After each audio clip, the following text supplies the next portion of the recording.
মা শারদার বিবাহ ও কামারপুকুর বাসের গোড়ার দিনগুলি। 23 বৎসর বয়স্ক শ্রীরামকৃষ্ণের সঙ্গে শারদার যখন বিবাহ হয় তখন তার বয়স 5 বৎসরের চেয়ে সামান্য বেশি। এখন আমাদের চোখে এরূপ বিবাহ বিষদৃশ্য বোধ হলেও তখনকার দিনে এরূপ বিবাহ বিরল ছিল না। শ্রীরামকৃষ্ণের জন্মস্থান কামারপুকুর গ্রাম জয়রামবাটির 4 মাইল পূর্বে অবস্থিত। 18 বৎসর বয়স্ক শ্রীরামকৃষ্ণকে তার জ্যেষ্ঠ ভ্রাতা রামকুমার কলকাতায় নিয়ে আসেন।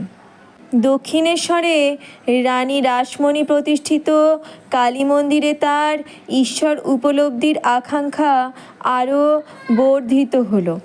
এই আকাঙ্ক্ষা কামারপুকুরেই অঙ্কুরিত হয়েছিল, কিন্তু দক্ষিণেশ্বরে রানীর জামাতা মথুরানাথ তাকে কালী মন্দিরে পুরোহিত নিযুক্ত করার পর শ্রীরামকৃষ্ণ দিব্যভাবে উন্মত্ত হয়ে গেলেন। তখন আত্মহারা হয়ে তাকে সব সময়ে মা মা বলে ডাকতে দেখা যেত। এইভাবে প্রায় 5 বৎসর কাটল।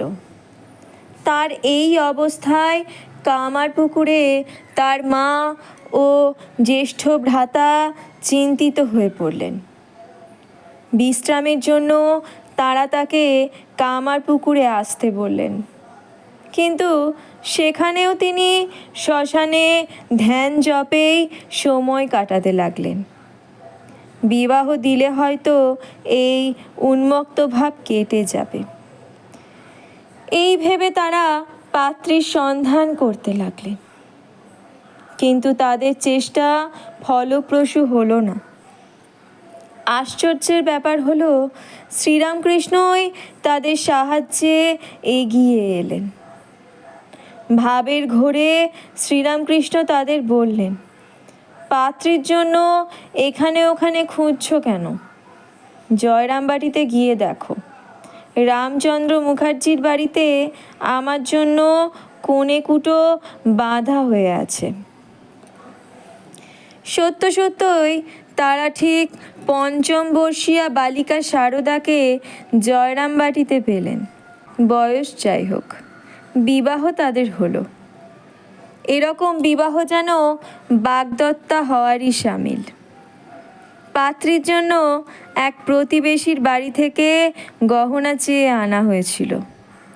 বিবাহের পরে সেগুলি আবার ফেরত দিতে হবে, কিন্তু বালিকা কন্যার গা থেকে কিভাবে সেগুলি খুলে নেওয়া যায়? এখানেও শ্রীরামকৃষ্ণ তাদের সাহায্যে এগিয়ে এলেন। তিনি ঘুমন্ত শারদার অঙ্গ হতে ধীরে ধীরে অলঙ্কারগুলি খুলে দিলে সেগুলি প্রকৃত মালিককে ফেরত দেওয়া হলো। এর অনতিকাল পরেই শ্রীরামকৃষ্ণ দক্ষিণেশ্বরে ফিরে এলেন এবং আবার তার আধ্যাত্মিক সাধনা আরম্ভ করলেন। স্বামীর অনুপস্থিতিতে শারদা মাঝে মাঝে কামারপুকুরে কিছুদিন কাটালেন। শ্রীরামকৃষ্ণ 1867 খ্রিস্টাব্দে যখন পুনরায় কামারপুকুরে এলেন তখন শারদার বয়স 14 বছর। সাধনার শেষে গভীরভাবে ঈশ্বর উপলব্ধির পর শ্রীরামকৃষ্ণের তখন সদানন্দময় ভাব এবং শারদার সঙ্গে ব্যবহারও স্বাভাবিক এবং স্বচ্ছন্দ। স্ত্রীর প্রতি কর্তব্যের কথা ভেবে তিনি শারদাকে আধ্যাত্মিক ও জাগতিক নানা বিষয় শিক্ষা দিতে লাগলেন। অপরের সঙ্গে কিরূপ ব্যবহার করতে হয় তাও তিনি শারদাকে শেখালেন। এই সঙ্গে তিনি জাগতিক সকল বস্তুর অনিত্যতা সম্বন্ধেও তার ধারণা করিয়ে দিলেন। শারদা দেবী জীবনের এই কালের কথা আনন্দের সঙ্গে স্মরণ করতেন। পরবর্তীকালে তিনি বলতেন, হৃদয়ের মধ্যে আনন্দের পূর্ণ ঘর যেন স্থাপিত রয়েছে। ওই সময় থেকে সর্বদা ওইরূপ অনুভব করতাম।